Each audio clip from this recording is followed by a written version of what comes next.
hari ikintu basabye bavuze cy'arbitrage. Arbitrage ni un affaire autorité.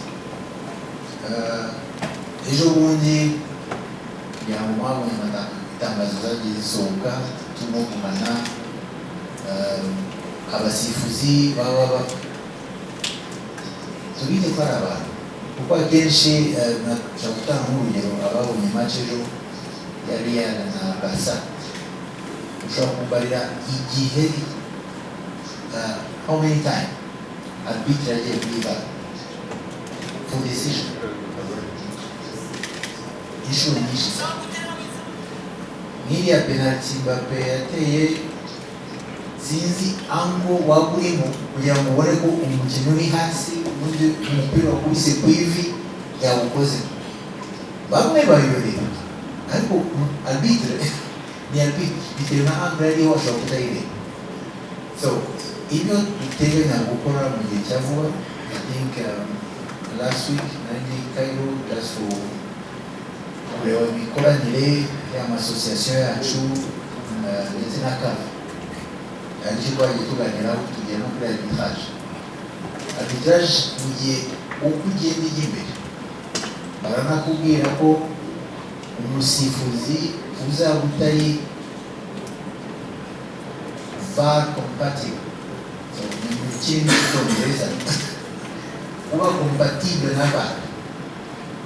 Abasifuzi ba VAR nabo aribo abandi bicara hejuru bareba image, n'abasifuzi bo mu kibuga they have to be trained on the VAR.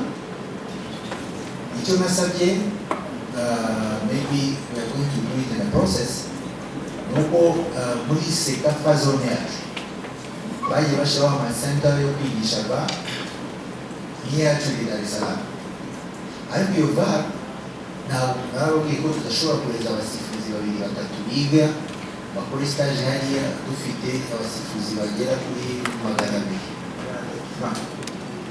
So what we are going to do, we are going to request the VAR in Dar es Salaam, we are moving it to one for training purpose, mu buryo buri pratique no mu buryo buri technique. Pratique na theory. Icyiza iyo VAR is removable, so we share the cost with CAF, ariko icyiza ni uko dutraining abasifuzi benshi mu Rwanda kandi bakaba certified VAR compatible.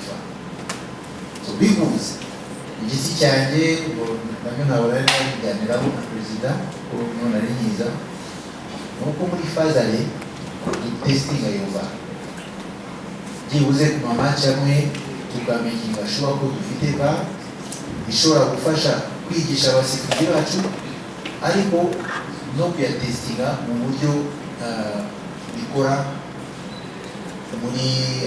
muri pitches. So hano iwacu gutangira iyo process kugira ngo na komiseri na nuza dusikore ubusabe.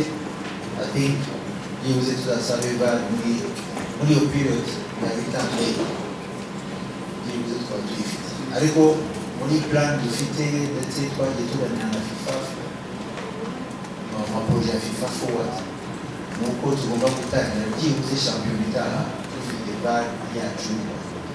So I hope ko abasifuzi bazaba barabaye trained kandi bafite n'igikorwa ushobora kuvuga ati amashusho yacu noneho ya decision zafatarwa nyuma ya match, kubona ngiye gusoma amakomantere muri social media ikipe se kuba yatsinzwe ese muzajya murivanaho amanota bisubira.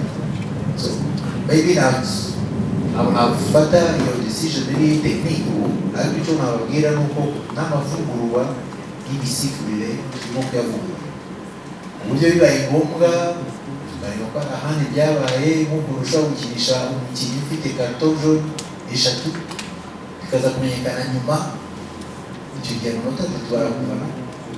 So we are going to check mu buryo buri pratique niba bikunda, hanyuma tuzabasubiza. Ariko icyo bashaka kubabwira tugiye kuzamura kapasite y'abasifuzi bacu kugira ngo muri turi zatangira mu kwa kabiri tugera neza ko tuzaba dufite VAR.